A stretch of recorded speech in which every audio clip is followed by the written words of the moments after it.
What's up everybody, Farmer Q here, and today we're just getting out in the garden to get a few things done and to show y'all a little bit because we haven't been out here for a minute with y'all, so I figure an update is due and let's get some things done that we gotta do. So first up we have our watermelon plant here that is a blacktail watermelon plant that our brother Turf Therapy sent us, and my oh my, it is bouncing back heavy. We got some cooler fall temperatures out here, and man, it is making these plants really show some signs of life. Not only that, but these past few weeks before we got this rain that came in, before we got everything else that came in, I've been really just trying to get some water established. So here is watermelon that's been pollinated by our bee friends that have been making their patrols on their daily basis. Now, earlier in the season, we were having some problems really getting the bees to come out and do their thing. Check it out. We got a bee buddy right here, right now, doing his thing. So, like I said, we got a lot of bee activity now. The pollination is through the roof. We got our watering situation taken care of. Another blacktail watermelon. This plant cannot be held back. Honestly, y'all, there was a period during the summer here where I didn't water this plant for 40 whole days. And that's when I figured out that this particular seed that I planted is exceptionally drought tolerant compared to this one over here that really just stalled out when the heat came in. But it's okay, we really made do with it, and it still has fruit to show for it. But I wanted to bring y'all up in here and show y'all this fruit that's on the plant. My goodness, this is definitely bigger than the last one we harvested off of the same plant earlier in the season when you saw that other video. And man, she is pretty. I am ready to harvest her whenever she is ready.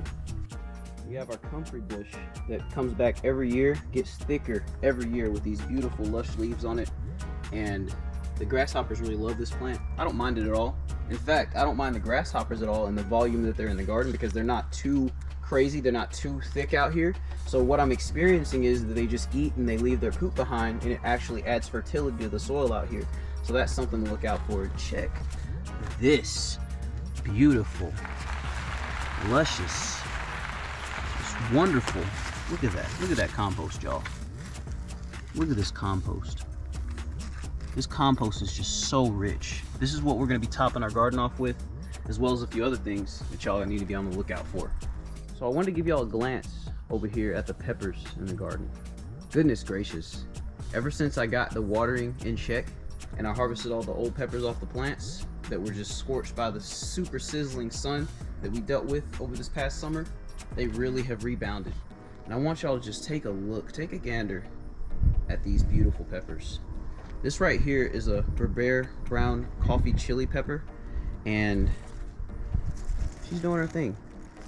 Plenty of flowers that are popping up, and it is really just trying to come back in full stride. So we also have our Murasaki purple peppers back here that really are just on their way to victory. They got their purple flowers coming back on them full swing. They're doing a lot better than when the spring first came this season, and they are really just ready to kick some butt. One thing that I plan to do with our peppers next year is really making sure that we have our peppers staked up properly, because we have a lot of peppers that are kind of leaning off the beds here and everything like that, and they are okay like that, but I really want better support because you get better harvests like that. And coming over here, we got our Sugar Rush cream pepper. She's really pretty. Like I said, really got to work on that staking aspect of things. And y'all, this is bad. So I'll try to get as close as I can, but right here we have literally just white flies. Looks like aphids and just a mixture, a medley of pests right here. And our okra plants are looking ever so wonderful. They're growing really strong, but we have some pest problems going on these plants as well. So right here we have some aphids and ants that are bringing the aphids up on the plant. So we definitely got some spraying to do. If you look up here, it's nice and overcast today, so it's perfect to come out here and spray during the daytime.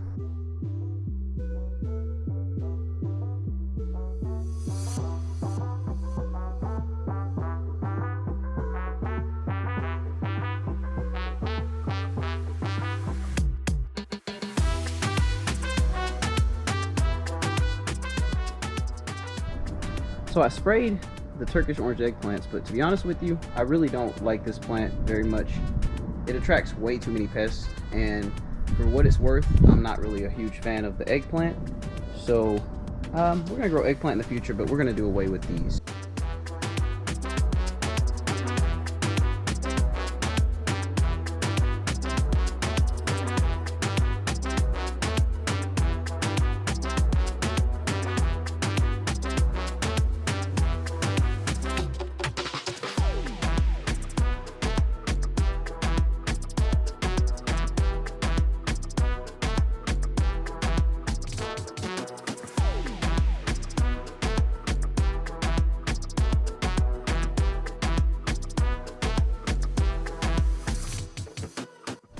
So now that we got the Turkish orange eggplants out of the back row, you can really see how aggressive the sweet potato patch is.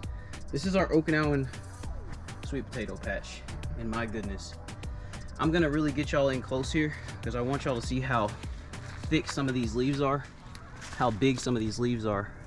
Look at this. Just look at this. This is my hand to this leaf, and this is the vine. This is the vine right here.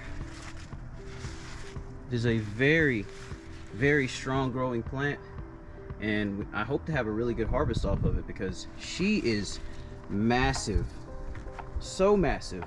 We're going on probably about 105 days or so of growth, and I always take one cutting at the end of the year and keep it in the house over the winter and then replant it next year.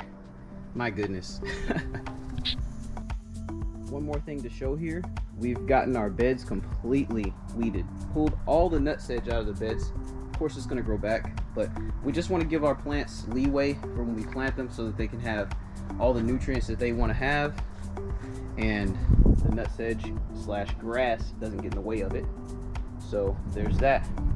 But like I said, you can see the grass around the beds, and I like that. I like for the grass to be growing around it. It encourages the microbial activity around the beds and in the beds to continue proliferating and increasing.